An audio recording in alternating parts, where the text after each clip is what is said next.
Welcome to Vysh IAS. So we'll be continuing with the Plums series of Polity Governance and Schemes today.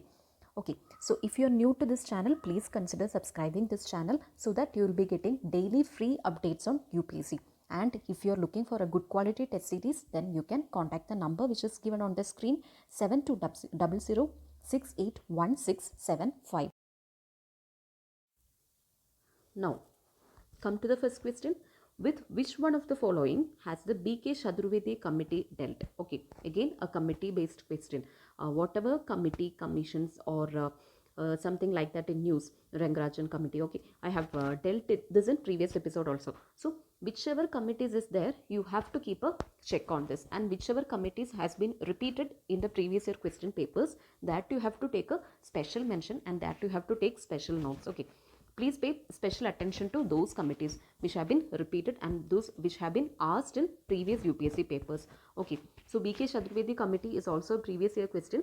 So the correct answer here comes out to be D. So there is nothing, you can't apply elimination here because there is no scope of elimination working out here. Okay, this is just a factual question and you have to know to which field it is related to. So BK Shadane committee, it primarily dealt with the price reforms in oil sector, and you need not go deep into this. Okay, this is not such an important committee like Rangarajan committee or something like that, but you have to know in which field it has a dealing. Okay, in which field it put recommendations. Okay, that you have to know.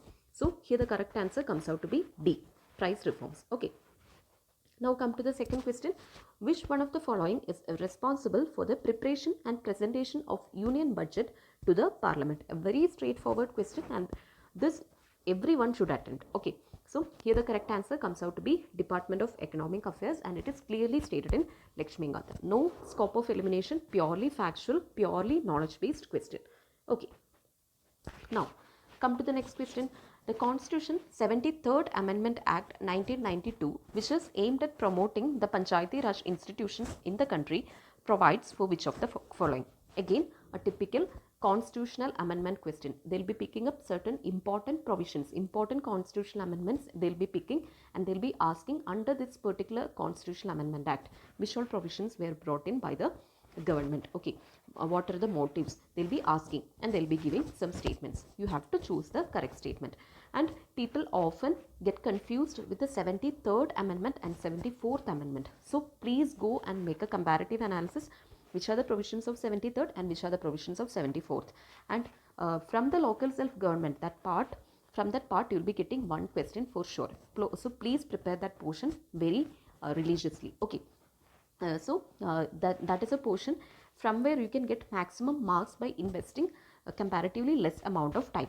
Okay, so come to the statements. First is Constitution of District Planning Committee. No, this is actually a provision of 74th Amendment. Okay, this is 73rd. The question is asking about 73rd, and the district planning committees are a part of 74th. So this is not an answer. So eliminate A, P and D options. So you left out with 2 and 3. So here elimination works. Okay, so the correct answer comes out to be 2 and 3. Both state election commissions and state finance commissions both are set up under 73rd Amendment Act. Okay, now come to the next question. Under the Constitution of India, which one of the following is not a fundamental duty? So this is also another example wherein UPSC is trying to tweak you. Okay, so you have to know the correct provisions. So while you are learning this fundamental rights, fundamental duties, etc., you'll be finding some keywords. Rather than reading the whole sentences, you can go with the keywords. There are certain keywords which you can encircle, and that alone you can revise. So in that way you can answer these questions with more ease. Okay, so look at the option to vote in public elections, to develop the scientific temper. So here the keyword is scientific temper. Then public property, third option. This is also yet another keyword. Then abide by the Constitution. This is yet another keyword, abiding. Okay, so these are the keywords. So when you see the question, that keyword should strike in your mind. Okay, so the first question, even though it is looking appealing, actually voting in public elections should be a fundamental duty, because active citizens are the asset of the nation. So in that manner, actually voting in public elections should be our fundamental duty, but it is not a fundamental duty in our constitution. As per the constitution, it's not a fundamental duty. So the correct answer is A. The rest of the three options are coming under the fundamental duties. Okay. Now come to the next question.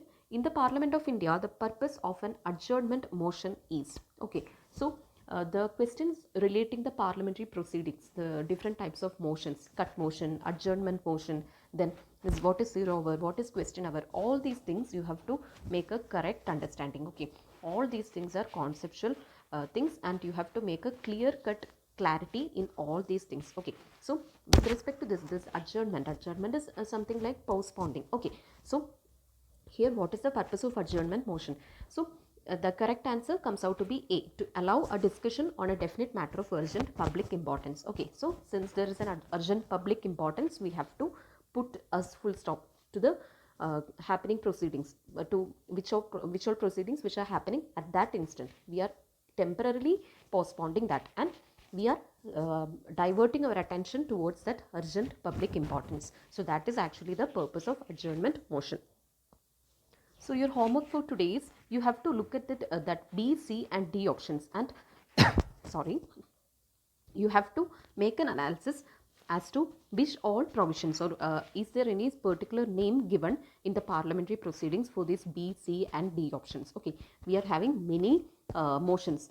Cut motions are there, then adjournment motions are there, like that many motions are there. So you please make a list of that motions and these parliamentary proceedings, parliamentary devices. Okay, so you can make a list, and you can cross check with these options whether these are having any particular names with respect to these parliamentary proceedings. So here the correct answer is A.